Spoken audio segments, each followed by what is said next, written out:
Hello বন্ধুরা, তোমরা সবাই কেমন আছো? আশা করি তোমরা অনেক অনেক ভালো আছো। আমিও মন্দের ভালো আছি, খারাপ বলবো না, কখনো ভালো কখনো খারাপ, এইভাবেই তো আমাদের জীবন চলে। চলো বেশি কথা না বলে আমি রেডি হচ্ছি। তো কোথায় যাব বলো তো, সেটাই তোমাদের সঙ্গে শেয়ার করব। তোমরা এই গ্রামের সাধারণ গৃহবধূকে অনেকটাই সাপোর্ট করেছো, আরও একটু সাপোর্ট করো, আমার পাশে থেকো। চলো রেডি হয়ে বেরিয়ে পড়েছি।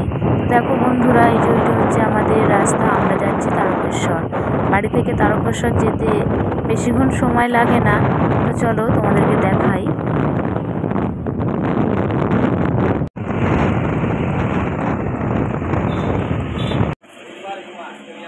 তারকেশ্বরে চলে এলাম, ট্রেন অলরেডি চলে এসেছে।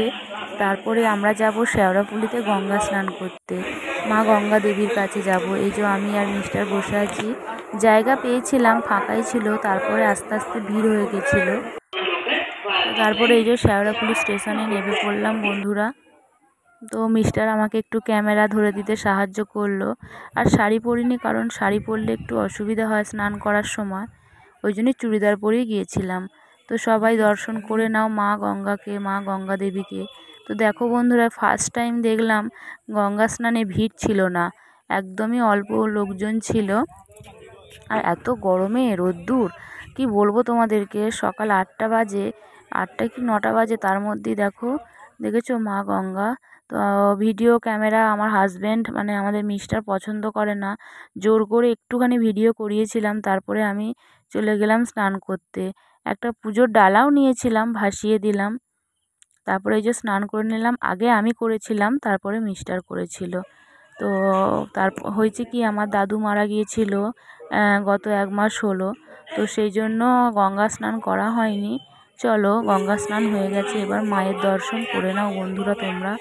মা সবাইকে ভালো রাখুক, সুস্থ রাখুক, এটাই প্রার্থনা করি। আর কি সুন্দর সাজিয়েছে দেখো মায়ের মন্দিরটা, ফুল আরে সমস্ত কিছু দিয়ে।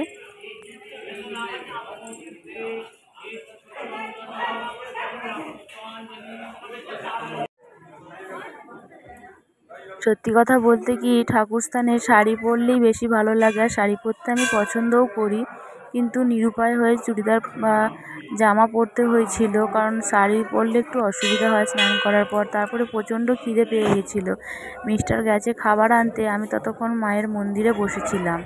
বাড়ি থেকে মুড়ি নিয়ে এসেছিলাম, আর মিস্টার তেলে ভাজা কিনেছিল, আমার জন্য কচুরি আর তরকারি কিনেছিল।